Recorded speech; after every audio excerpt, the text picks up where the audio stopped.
Oh, what's going on YouTube? Bear here is Bear's Mix. Welcome to my channel.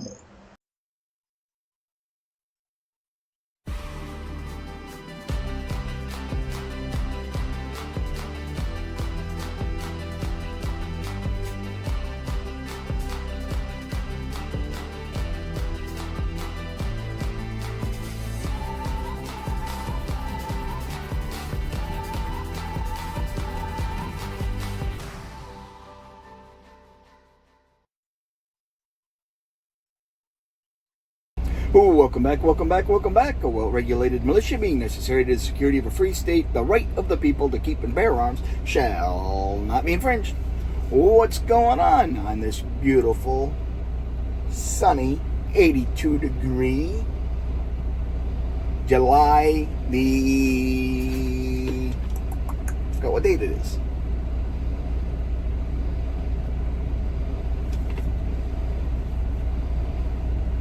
July the 6th. Yeah, July 6th. Wow, I'm losing my mind, guys. I am losing my mind. It is 10:40 in the morning on this beautiful Saturday here in Plainview, Texas.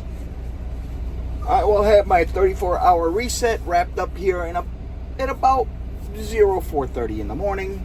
Then I got a 487-mile deadhead to pick up my next load,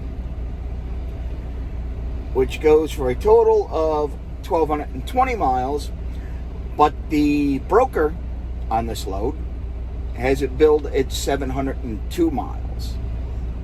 So, for $1,850. I got my dispatcher looking back into it, trying to get a hold of him and say, hey, we're going to need more money on this. I mean, what's that break down to? $1.93 a mile, I think it was. Something like that. That's not enough. I'm going to spend my portion of it just on fuel alone. I mean, I got, a third of a tank. So that should be enough to get me there. Then I have to get another maybe 75 gallons. I don't know. We'll figure it out later. Anyways, like I said, I'm going to do a quick little breakdown here for you guys for my time so far here at Maybach International Group. Just got my second pay settlement in yesterday. Actually came in Thursday. Remember the teaser? I said it was coming in Thursday, and I'd let you guys. I put this video out on Monday once I had it. Well, this is what we got going on here. My week one paycheck, I was expecting a $679 paycheck. My paycheck was actually $696, so I got $17 more than I was expecting that week. Remember when I told you guys before in earlier videos about my spreadsheet and being within a $50 margin of error? And that's pretty much where I'm at right now. Now, that first week, I had $377 basically in tolls.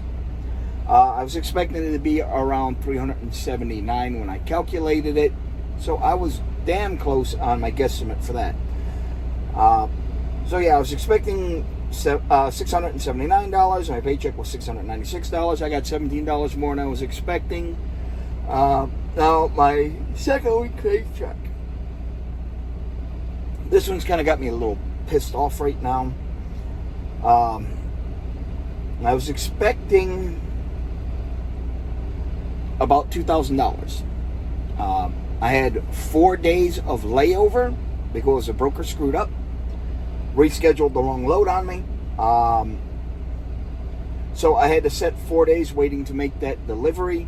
$250 a day is what Maybach charges and pays the drivers for layover. And because I had to set so long, they prorated my truck rent for that week since I wasn't driving or making any money, which was awful nice of them. Plus, they started taking this escrow out, $250 a week escrow up into $2,500, which I knew nothing about. So that affected it. And then I had some detention on top of it. I have about 13 hours of detention owed to me. They're saying it wasn't in this check because it was the holiday and things kind of got screwed up and got behind, that it'll be corrected in this week's check. We shall see. But anyways, I was not including all that. I was expecting $788 check. My check was $721. I had $78 in tolls. I was off by $59. I was $59 less than what I was expecting, because I didn't take in consideration the tolls. I forgot to guesstimate my tolls for that week. So yes, I am getting 75% of the line haul. They take 25%. I'm responsible for tolls and fuel. Now, that week that I sat there for 4 days, idle alone, I burned through over 100 gallons of fuel. Don't think I should burn over that high, and looks like I have a small fuel leak on my passenger side tank. They're supposed to be sending somebody out here to where I'm taking my break at later on to take a peek at it. Now, they only take 25% of the line haul for themselves, plus the truck rental, which is $950 a week. This is a 2023 Cascadia, so it's a newer truck. So yeah, it's going to be a little bit higher. If I went with like an older truck or an international truck, my truck payments could have been as low as $650. And I've always got the option to change to a truck anytime I want. I can change trucks anytime I want. If it comes down to it, I can move into an older truck and get a lower rent, down as low as $650 a week. Now, I like getting 75% of the load. However, I'm not liking this sitting around. Although they're saying they pay detention on it. I didn't see any detention in my first week that I was owed. I was expecting it my second week. Didn't see it there for the 2 weeks that I'm owed, plus the layover pay. They're telling me it will be corrected Monday. We shall see. Now, the checks are supposedly deposited on Friday morning. And I make with Navy Federal Credit Union. My checks are always available the day they are deposited. Here, my checks don't come available until Monday. Being it was a holiday, I might not see my check until Tuesday.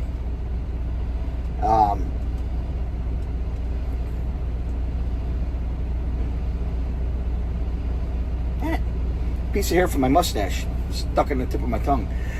Anyways, you didn't need to know that.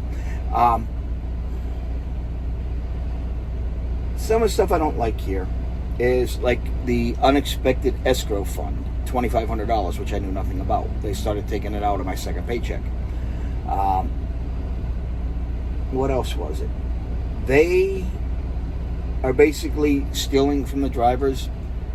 Rent drivers, and lease to own or lease to purchase drivers are not getting our fuel surcharge. They are keeping that for themselves. We are paying full pump price. They are keeping the discount for themselves. We are only permitted to fuel up at branded Pilot and Flying J's, where that's the only place they get their fuel from, and that's where they get the biggest fuel discount from. But they're keeping the discount for themselves. They're not paying for the fuel. We are. Yes, they front us the money to pay for the fuel up front when we swipe our fuel card, and then they deduct it from the settlement at the end of the week. And what they're getting billed each week from Pilot Flying J is whatever the discounted rate is. On their little statement, it says, okay, this is how much fuel was purchased, this is your discount rate, this is how much you owe. Well, for us, that difference for the discount is supposed to go to the driver that's buying the fuel. They keep it for themselves. That's theft. The fuel surcharge, oh no, we don't pay that out. Sorry guys, that was the broker on my previous load wanting to know if it was delivered. It was, I think it was delivered. It was delivered already. Jeez, idiots. Call the friggin' company. Don't bother me with it. And I'm a broker complaining about brokers calling. Oh boy. Anyways, yeah, they keep the fuel surcharge to themselves. Fuel surcharges are paid by the shippers to whoever's buying the fuel to offset the cost of fuel. Well, they're keeping it for themselves. They're not passing it on to us.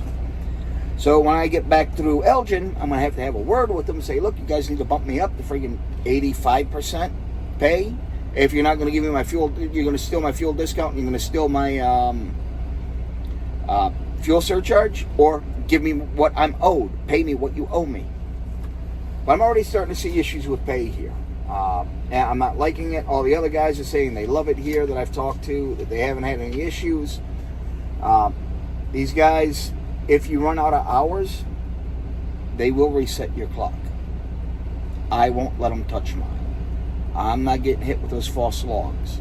No way in hell. So I'm taking my 34. Another thing I don't like is they don't give you a cell phone stipend. They don't give you any money to help you pay for your cell phone bill. Yet, when you drop a trailer, they want a whole slew of pictures. The front of the trailer, the sides of the trailer, the front and back on both sides of the landing gear. Each individual trailer tire, the sidewalls, the treads on them to make sure that it's got plenty of tread depth on it, that there's no cuts in the sidewalls. They want pictures of the brake chambers and the brake shoes. They want pictures of the pads. Those little black pads on the back of the trailer for when you're backing up to a dock. They want pictures of each one of those. They want pictures of the doors. They want pictures of all the lights working. They want you to go under the trailer, close the door, and take pictures to show that there's no light shining through anywhere in the trailer, any holes in the trailer. They want you to take a whole bunch of pictures, around 22 to 24 pictures, and text them to 2 different places. That's a lot of memory. That's a lot of bandwidth you're using up on your cell phone plan. Then when you pick up the new trailer, you need to do the same thing again. Send the pictures again. Then when you drop the trailer off, you got to take all the pictures again and take pictures of your new and send them. When you get your bill of lading, you got to email a copy of it to the billing department. You got to text a copy of it to the tracking department, and you got to telegram a copy of it to your dispatcher. Then when you get your pod, once you're delivered, you got to again send the pod to billing, send a copy of it to tracking, send a copy of it to your dispatch. Included with that, any receipts you have, fuel, tolls, anything like, or not tolls, or if you paid cash on tolls, you have to send it for that. Your scale tickets, but they're not reimbursing me for my scales. They owe me right now for 6 scales. I haven't got reimbursed for that yet either. Then on Monday morning, you have to take and scan all your trips in, all your paperwork, your receipts, your pods, your trip pack envelope, everything, into a PDF. They want you to use an app called Cam Scanner, which is $60 a month. No, I'm not getting that. I use Microsoft Lens. It's part of the Microsoft Office family, and it's a free app for creating and editing PDFs and PDF packs. So I just take them all with that, make them a PDF, and email it off the billing, and then drop my trip pack envelope into the trip pack drop box at one of the truck stops.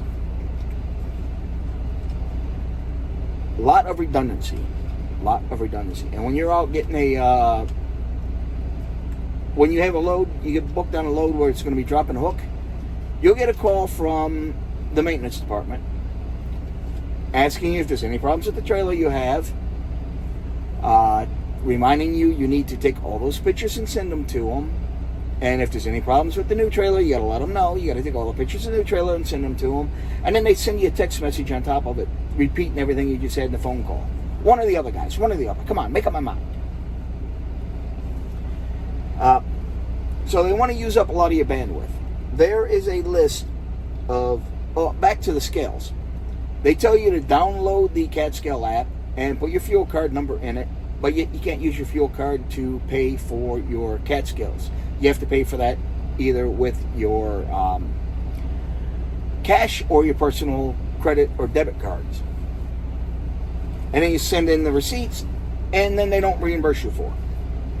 But there's a whole list of apps they demand you download onto your phone. Dragon ELD. Now, your ELD are done on your phone. Using the Dragon ELD app, they got a little box here on the dashboard. I can't pull it up enough to show it to you, but it's a GPS receiver. It plugs in your truck's OBD port and monitors your logs through Bluetooth. So you got to connect your phone's Bluetooth to this thing and run it. Then there's the cam scanner, which I told you about, which I don't use. Then they got apps like Project 44, Macro Point, Transfix, 360 by JB Hunt, Trucker Tools, Four Kites Tracking, Telegram, and of course, like I said, Weigh My Truck. Telegram is a free messaging app. That's how they dispatch, through a free app. Now, I don't have any of that crap on my phone. I went out, I finally upgraded my phone. I'm sure you guys noticed the mic is a lot better, and the video quality is a hell of a lot better than it had been.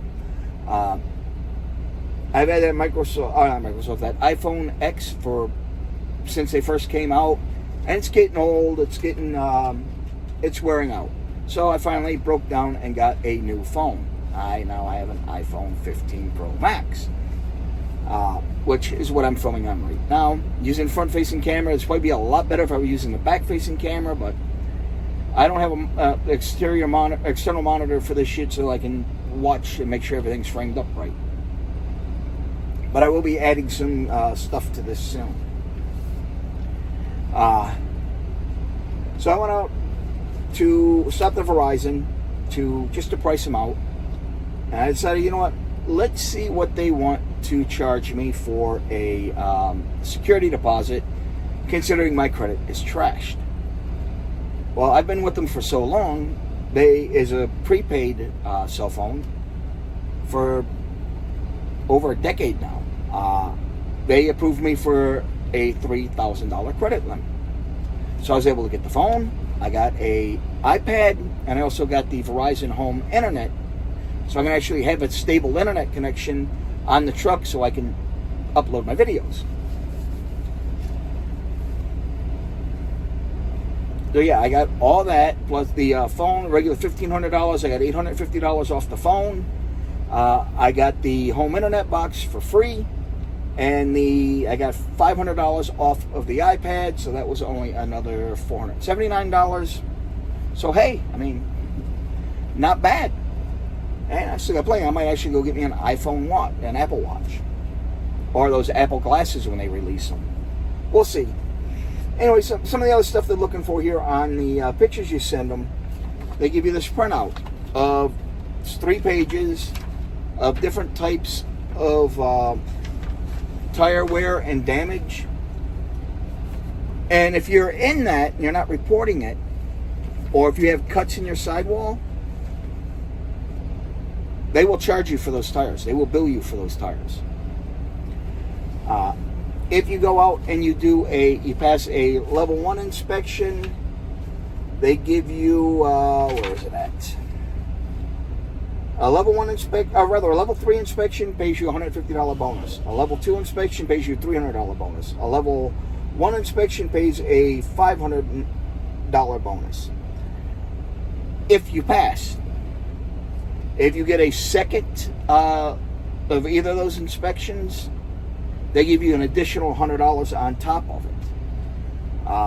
So say I pass a level 1 inspection here in Texas, and then I get up here to Iowa, and I get another level 1 inspection, I'll make you $1,100 for having to clean inspections.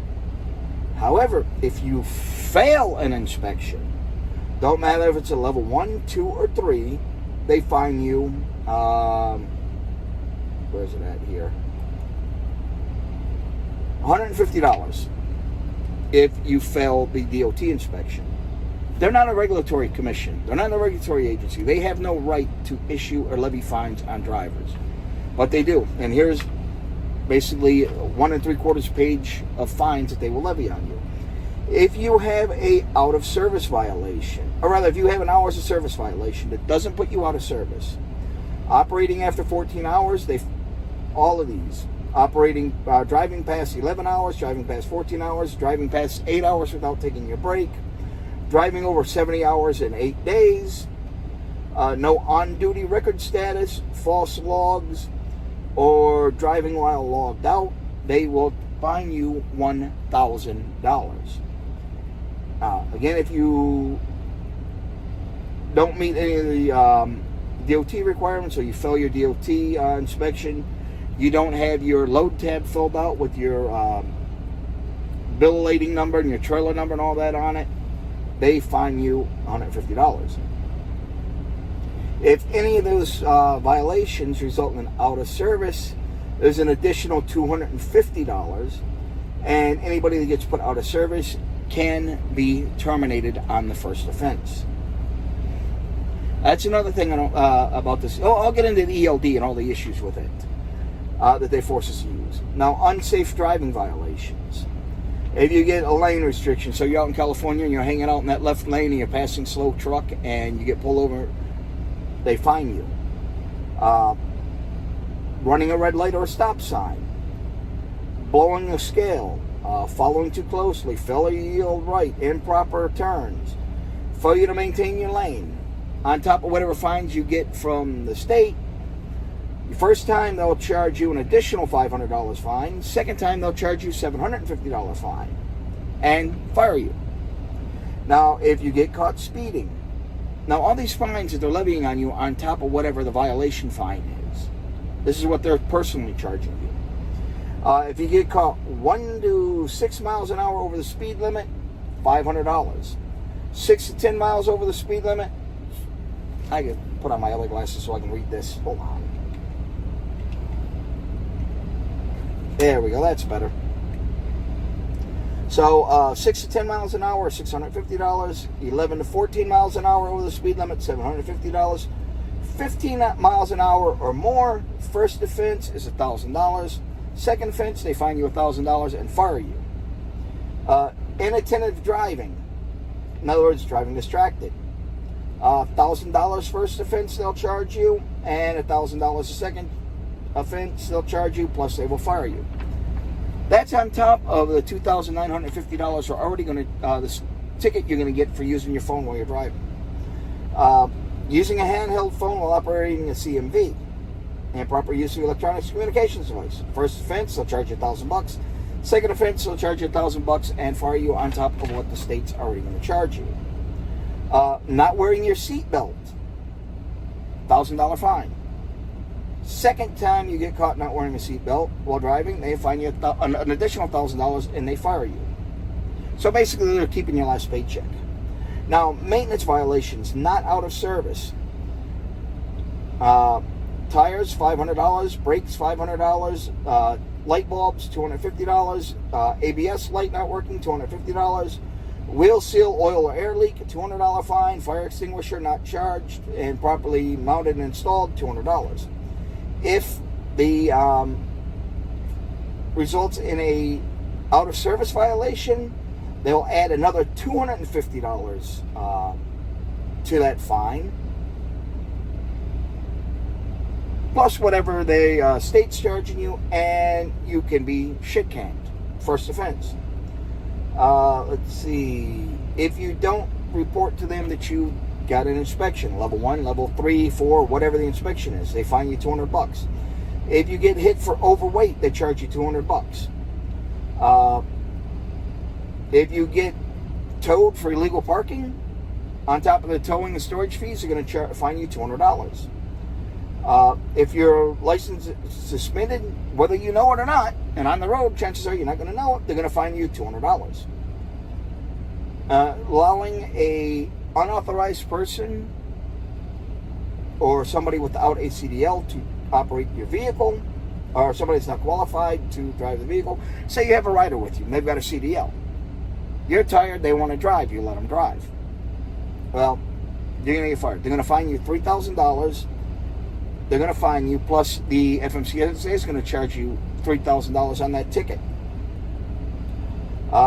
If you don't have a passenger on your vehicle without written authorization and insurance from the company, they fine you $500 on top of whatever the DOT fine is.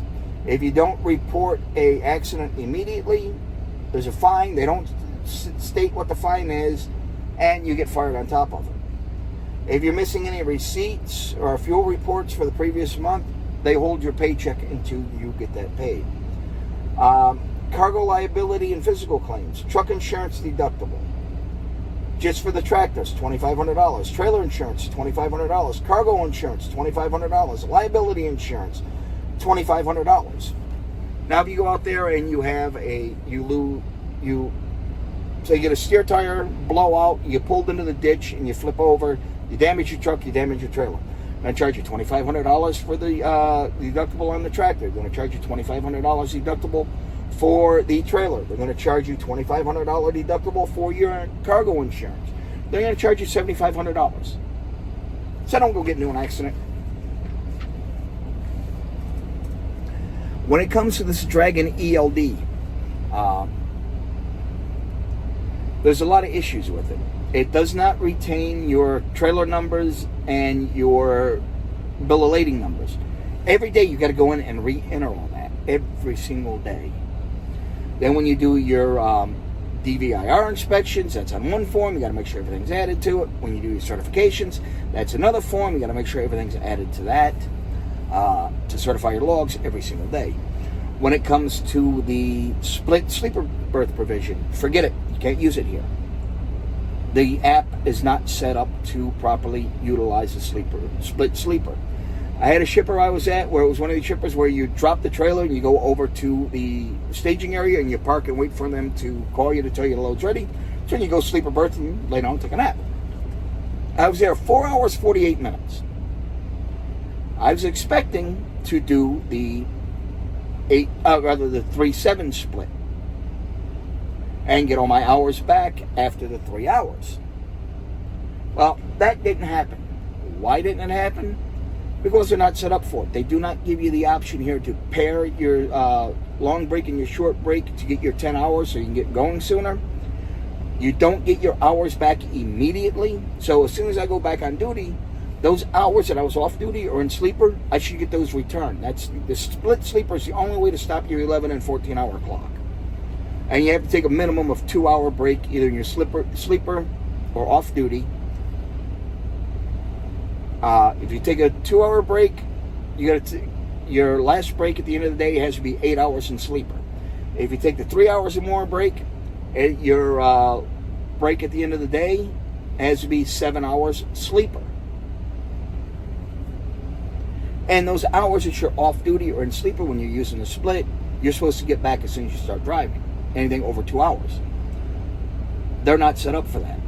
When you go into the rule set selection, it just says the 80-70. Doesn't say anything about, there should be two options. Should be 80 hours, or rather 8 days a week, 70 hours, 8 days, 70 hours. Or 8 days, 70 hours with sleeper, or split, rather. Or there should be a button, a radio button you tap to tell it that you are doing the split sleeper. So it knows what's going on and it works properly. This does not work properly. They don't know how to fix it. They wrote the damn program, but they don't know how to fix it. I don't know how it was approved with that. Yeah, so there's a few issues and glitches with this ELD, and it's really screwing us. I am literally putting in 14 hours a day every single day. Every single day. I'm burning out my full 14-hour clock.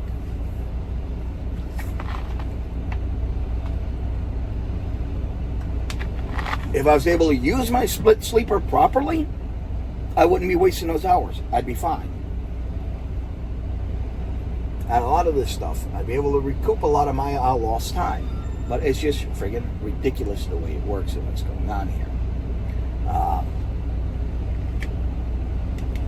Like I said, there's a few things with any company you go to. There's going to be things you like. There's going to be things you don't like. I like that I'm not responsible for the maintenance or any of that crap on the truck. And I'm getting 75% of the line haul. But right now, last week I got just over 2,000 hours. A week before that, or not 2,000 hours, 2,000 miles.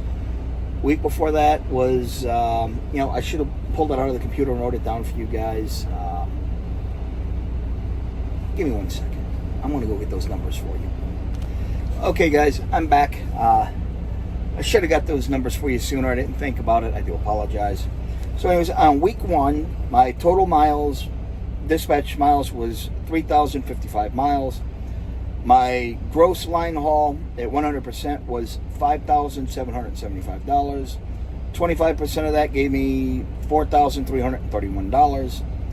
Last week, I only had 1,995 miles because I had that 4-day layover.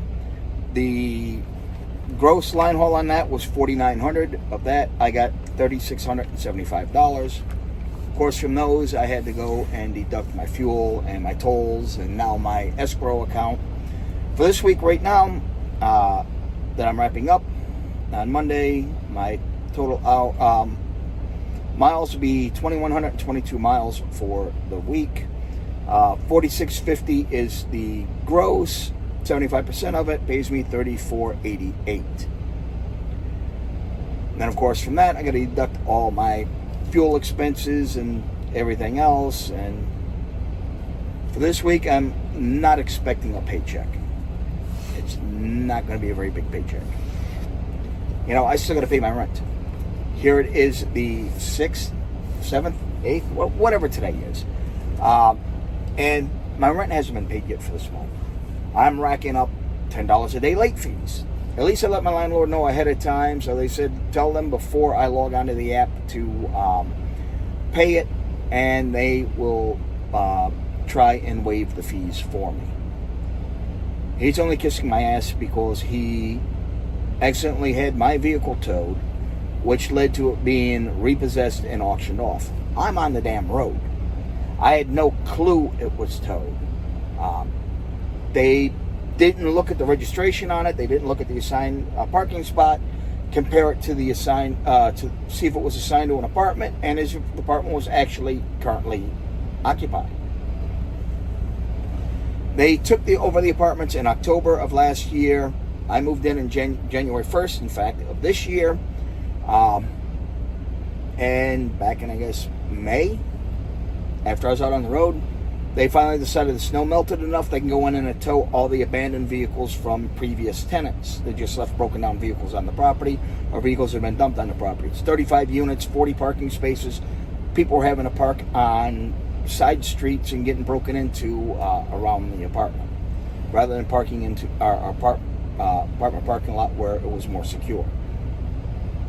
So they accidentally towed my truck. I'm down south here in a 48. I had no clue it got towed.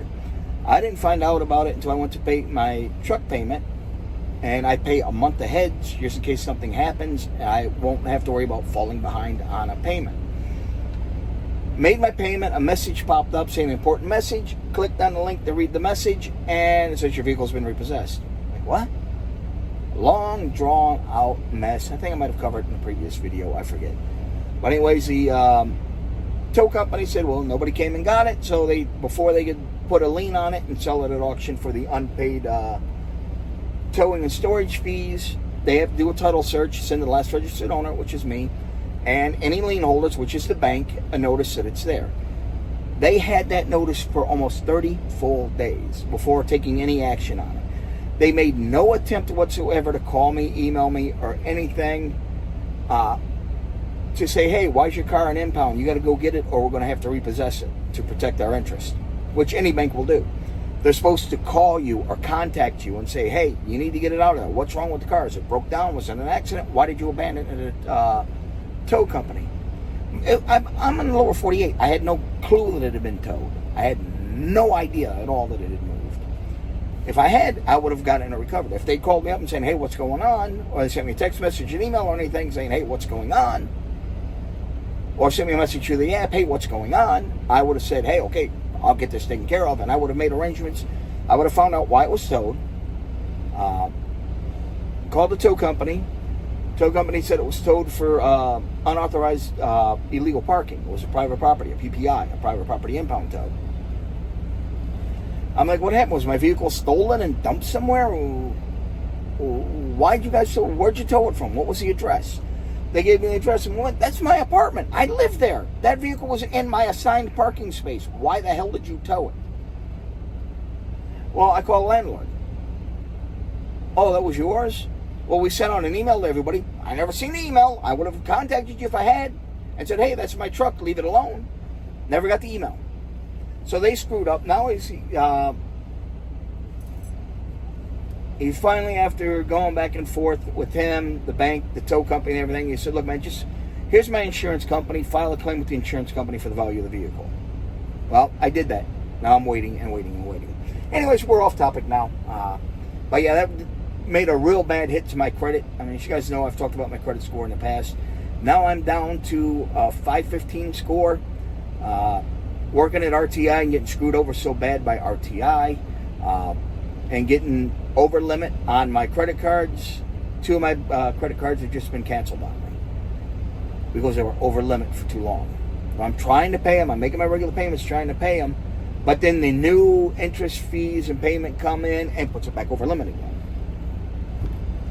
I don't know, guys. I don't know. Freaking, I just can't win. I cannot win. No matter what I do, I cannot win. And another thing here about MIG, Maybach International Group. They do not pay driver referrals. So yeah, I don't know that I can recommend them at this point. Who knows? Something might change. When I get back through there and talk to the bosses, hopefully I can get them to raise my my cut of the line haul from 75% to at least 82%. I'm going to ask for 85. I'll let them negotiate me down to maybe 82%. And hopefully this week I will get those monies that I'm owed for the layovers, $250 a day, and the detentions, $75 an hour, and we'll see what happens. All right, guys, I mean, I'm recording this in Pro Raw, so I've only got a limited amount of time on this phone. It's only a 500 gig hard drive. I am planning on adding a 4 terabyte external hard drive and some professional camera equipment on this phone. That's one of the reasons I wanted the iPhone 15 Pro Max, because you can add that stuff and you record to a external hard drive right from the phone. All right, guys, I'm going to leave it here for now. If you haven't subscribed already, please do. Don't forget to ring that notification bell. If you got anything good or bad to say about any experience you may have had with MIG or any topic in general, or you have any questions, please feel free to ask them below. I will answer them as soon as I can. Don't forget to ring that notification bell so you know when I upload new videos. What do you think of the beard? The purple's back. Yay, although it's already starting to fade. I got to touch it up again on the mustache and down here a little bit. But hey, unfortunately, where I'm shut down at without hours, there's no showers here. So tomorrow, sometime along the way, after I get my load picked up, I will stop and take a shower and touch up my beard. Hi guys, Purple Bearded Bastard here, saying keep it between the ditches, keep the shiny side up, the rubber side down. I'll see you out there on the highways, and go Army, beat Navy. Ladies and gentlemen, our national anthem.